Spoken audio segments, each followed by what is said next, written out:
Chapter 10 and 11. Let's see what happens to James. It was quite a large hole, the sort of thing an animal about the size of a fox might have made. James knelt down in front of it and poked his head and shoulders inside. He crawled in. He kept on crawling. This isn't a hole, he thought excitedly. It's a tunnel. The tunnel was damp and murky, and all around him there was a curious bittersweet smell of fresh peach. The floor was soggy under his knees. The walls were wet and sticky, and peach juice was dripping from the ceiling. James opened his mouth and caught some of it on his tongue. It tasted delicious.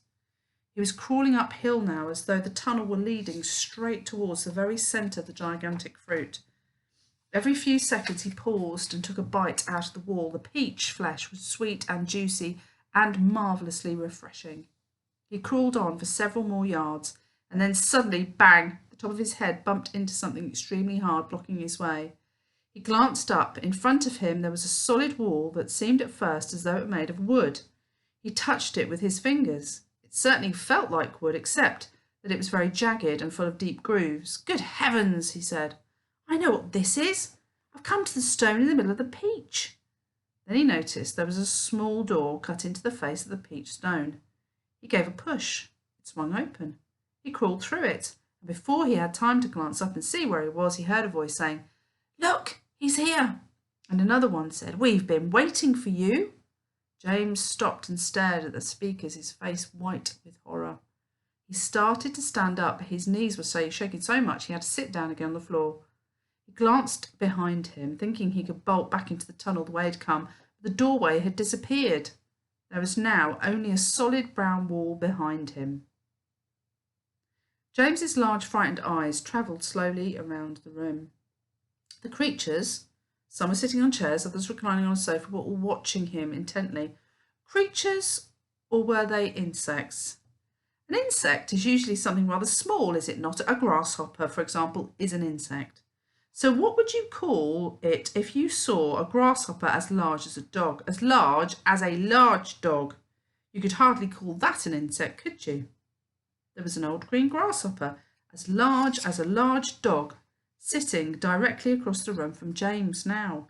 And next to the green grasshopper, there was an enormous spider. And next to the spider, there was a giant ladybird with 9 black spots on her scarlet shell. And each of these 3 was squatting upon a magnificent chair. On a sofa nearby, reclining comfortably in curled-up positions, there were a centipede and an earthworm. On the floor, over in the far corner, there was something thick and white that looked as though it might be a silkworm, but it was sleeping soundly and nobody was paying any attention to it. Every one of these creatures was at least as big as James himself, and in the strange greenish light that shone down from somewhere in the ceiling, they were absolutely terrifying to behold.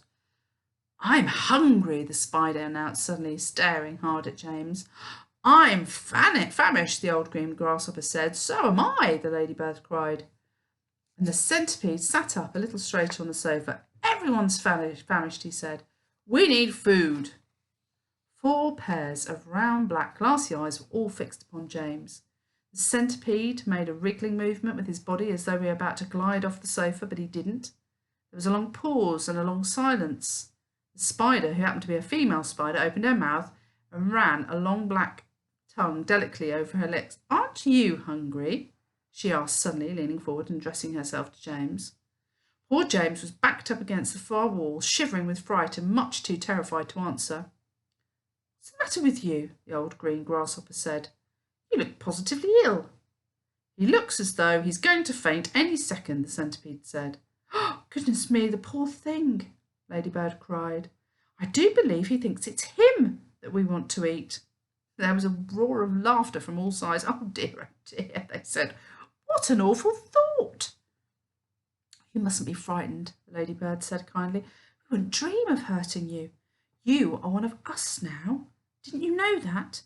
You are one of the crew. We're all in the same boat. We've been waiting for you all day long, the old green grasshopper said.